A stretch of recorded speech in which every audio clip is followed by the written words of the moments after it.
सबको सुस्वागत। आज हम तुम्हारी हिंदी किताब से एक बहुत ही मज़ेदार कविता पढ़ने जा रहे हैं। तो ये जो शख्स तुम सब देख पा रहे हो, इनका नाम है दिनकर। पूरा नाम श्री रामधारी सिंह दिनकर। बड़ा ही गर्व की बात है, ये हिंदी के राष्ट्र कवि के रूप में इन्हें सम्मानित किया गया है। तो रामधारी सिंह दिनकर राष्ट्र कवि इसीलिए उन्हें माना गया है क्योंकि ये राष्ट्र प्रेम के कवि हैं। इनकी कविताओं में राष्ट्र प्रेम, राष्ट्रभक्ति की भावना ज़्यादा देखने को मिलता है। ज़्यादातर इनकी कविताएं वीर और शौर्य के ऊपर आधारित है। ऊंच नीच का भेद न माने वही श्रेष्ठ ज्ञानी है। दया धर्म जिसमें हो सबसे वही पूज्य प्राणी है। क्षत्रिय वही भरी हो जिसमें निर्भयता की आग। सबसे श्रेष्ठ वही ब्राह्मण है हो जिसमें तप त्याग। तेजस्वी सम्मान खोजते नहीं गोत्र बतला के। पाते हैं जग में प्रशस्ति अपना करतब दिखला के। तो यह राष्ट्रकवि रामधारी सिंह दिनकर। जिस मिट्टी ने लहू पिया वह फूल खिलाएगी ही। अंबर पर धन बन छाएगा ही उच्छ्वास तुम्हारा। और अधिक ले जांच देवता इतना क्रूर नहीं है। थक कर बैठ गए क्या भाई, मंजिल दूर नहीं है। मंजिल अभी दूर नहीं है। तो इसी प्रकार अपनी कविताओं के माध्यम से ओजस्वी वाणी में उन्होंने स्वाधीनता के लिए, अपने राष्ट्र की स्वाधीनता के लिए लोगों में नई चेतना का जागरण किया। स्वार्थ हर तरह की भाषा बोलता है, हर तरह की भूमिका अदा करता है, यहाँ तक कि वह निस्वार्थता की भाषा भी नहीं छोड़ता। जो स्वार्थी होते हैं उनकी निंदा करते हुए दिनकर जी ने कहा है, कभी भी इतना स्वार्थी मत बन जाओ। कभी भी अपने से ऊपर उठकर अपने देश और राष्ट्र के बारे में भी सोचो। यह हमारा कर्तव्य है, इसे हमें नहीं भूलना चाहिए।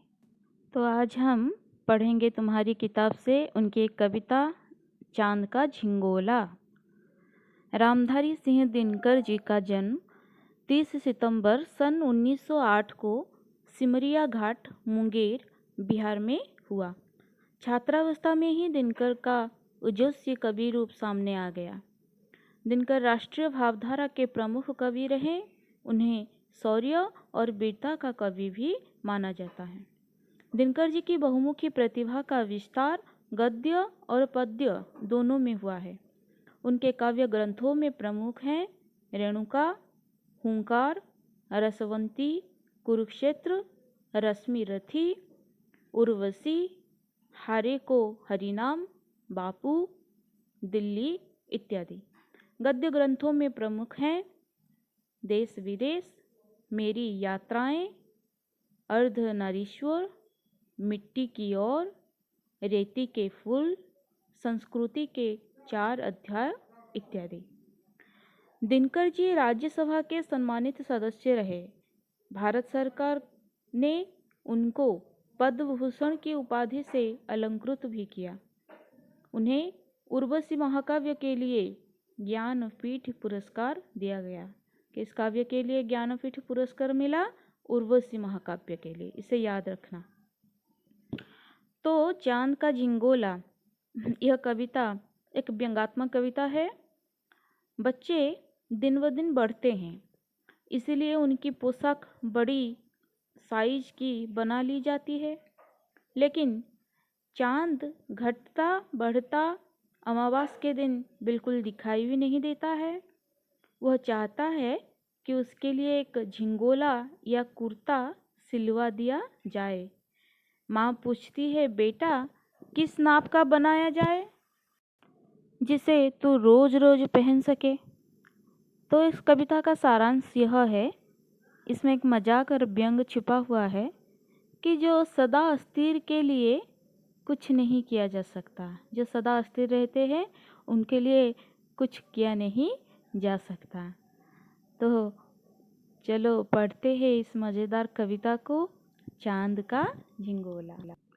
हटकर बैठा चांद एक दिन, माता से वह बोला, सिलवा दो माँ मुझे ऊन का मोटा एक झिंगोला। सनसन चलती हवा रात भर, जाड़े से मरता हूँ, ठिठुर ठिठुर कर किसी तरह यात्रा पूरी करता हूँ। आसमान का सफ़र और यह मौसम है जाड़े का, न हो अगर तो ला दो कुर्ता ही कोई भाड़े का। बच्चे की सुन बात कहा माता ने, अरे सलोने, कुशल करे भगवान, लगे मत तुझको जादू टोने। जाड़े की तो बात ठीक है, पर मैं तो डरती हूँ, एक नाप में कभी नहीं तुझको देखा करती हूँ। कभी एक उंगल भर चौड़ा, कभी 1 फुट मोटा, बड़ा किसी दिन हो जाता है और किसी दिन छोटा। घटता बढ़ता रोज किसी दिन ऐसा भी करता है, नहीं किसी की आँखों का तू दिखलाई पड़ता है। अब तू ही यह बता, नाप तेरी किस रोज लिवाए, सीधे एक झिंगोला जो हर रोज बदन में आए। सीधे एक झिंगोला जो हर रोज बदन में आए। सस्वर आवृत्ति करेंगे। हट कर बैठा चांद एक दिन, माता से वह बोला, सिलवा दो माँ मुझे ऊन का मोटा एक झिंगोला। सनसन चलती हवा रात भर, जाड़े से मरता हूँ, ठिठुर ठिठुर कर किसी तरह यात्रा पूरी करता हूँ। आसमान का सफ़र और यह मौसम है जाड़े का, न हो अगर तो ला दो कुर्ता ही कोई भाड़े का। बच्चे की सुन बात कहा माता ने, अरे सलोने, कुशल करे भगवान, लगे मत तुझको जादू टोने। जाड़े की तो बात ठीक है, पर मैं तो डरती हूँ, एक नाप में कभी नहीं तुझको देखा करती हूँ।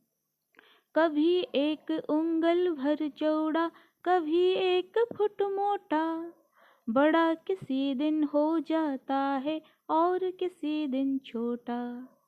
घटता बढ़ता रोज किसी दिन ऐसा भी करता है, नहीं किसी की आँखों को तू दिखलाई पड़ता है। अब तू ही यह बता, नाप तेरी किस रोज लिवाए, सीधे एक झिंगोला जो हर रोज बदन में आए। सीधे एक झिंगोला जो हर रोज बदन में आए। तो झिंगोला, झिंगोला का मतलब है छोटे बच्चों का अंगरखा या कमीज, ज़्यादातर जो जाड़ में पहनते हैं, स्वेटर जैसा। हठ करना मतलब जिद करना। ऊन, ऊन का झिंगोला मांगा है चांद ने। ऊन मतलब भेड़ बकरी आदि के रोए से बने कपड़े, स्वेटर जिसको बोलते हैं। आसमान मतलब आकाश। नाप मतलब माप। सफ़र करना मतलब यात्रा करना। मौसम ऋतु। जाड़ा का अर्थ है शीत। भाड़ा मतलब किराया। सलोने मतलब सुंदर या मनोहर।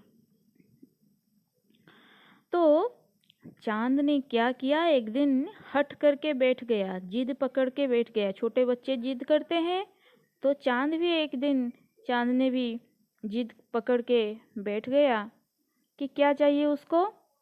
हटकर बैठा चांद एक दिन, माता से हो बोला। अपनी माता से क्या बोलने लगा, किस चीज़ की जिद पकड़ के बैठा था कि सिलवा दो माँ मुझे ऊन का मोटा एक झिंगोला। उसको एक मोटा सा झिंगोला चाहिए था, झिंगोला स्वेटर चाहिए था उसको।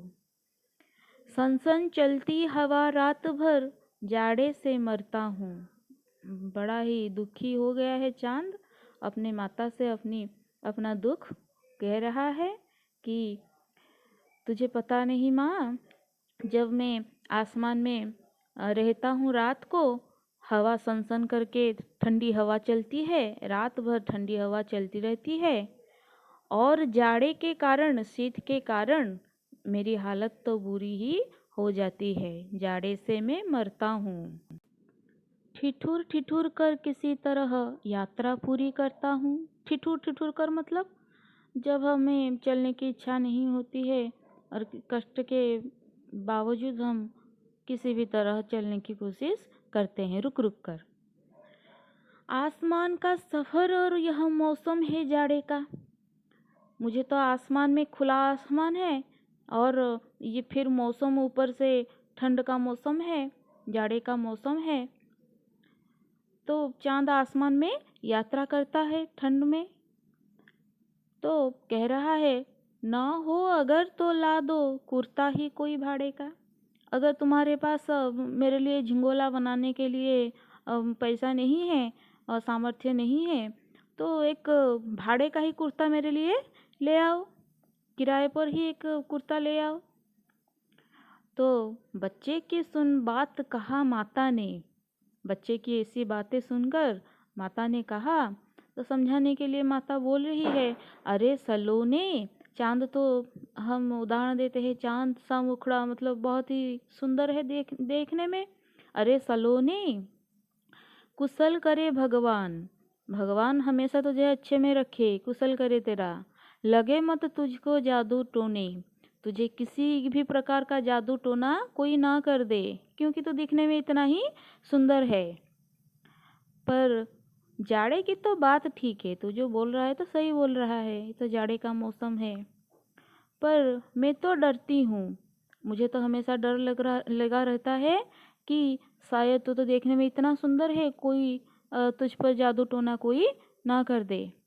पर करूँ भी तो क्या करूँ, क्योंकि झिंगोला तो तेरे लिए मैं बनवा सकती हूँ, पर मुश्किल क्या है ना, एक नाप में कभी नहीं तुझको देखा करती हूँ। मैंने तो तुझे कभी एक ही नाप में कभी नहीं देखा है। कभी एक उंगल भर चौड़ा चांद को हमने कभी एक साइज में नहीं देखने को पा सकते हैं। कभी एक उंगल भर चौड़ा, कभी 1 फुट मोटा। बड़ा किसी दिन हो जाता है और किसी दिन छोटा। तो कभी बढ़ता है, बड़ा हो जाता है, कभी छोटा हो जाता है। घटता बढ़ता रोज किसी दिन ऐसा भी करता है। किसी किसी दिन, एक ही दिन में कभी तू घट जाता है, कभी बढ़ जाता है, ऐसा भी तू करता है। नहीं किसी की आँखों को तू दिखलाई पड़ता है। कब चांद दिखाई नहीं देता है एकदम अमावस्या के दिन, और ऐसा भी दिन आता है कभी कभी तो बिल्कुल दिखाई ही नहीं पड़ता है। तो समस्या तो मेरी अब यही है कि अब तू ही बता दे, मेरी समस्या का कुछ हल निकाल दे कि नाप तेरी किस रोज लिवाए, कौन सा नाप में लूँ तेरा। तू तो कभी एक ही साइज में नहीं दिखाई देता है। सी दे एक झिंगोला, तेरे लिए एक झिंगोला तो सी दूंगी, जो कि मुझे बता दे नाप किसका, किस साइज का मैं लूँगी। सी दे एक झिंगोला जो हर रोज बदन में आए। तो कौन सी नाप लूँगा जिससे कि मैं जो झिंगोला बनाऊंगी वो हर रोज तेरे बदन पे फिट आ जाए, मतलब तुझे ठीक हो जाए। तो यह एक व्यंग्यात्मक कविता है उन लोगों के लिए जो कि चांद की तरह स्थिर होते हैं, हमेशा बदलते रहते हैं, स्थिर नहीं रहते हैं। तो ये उनके लिए यह कविता है। चांद की तरह अगर होगे, अस्थिर होगे, तो कोई भी काम तुम्हारा नहीं हो पाएगा।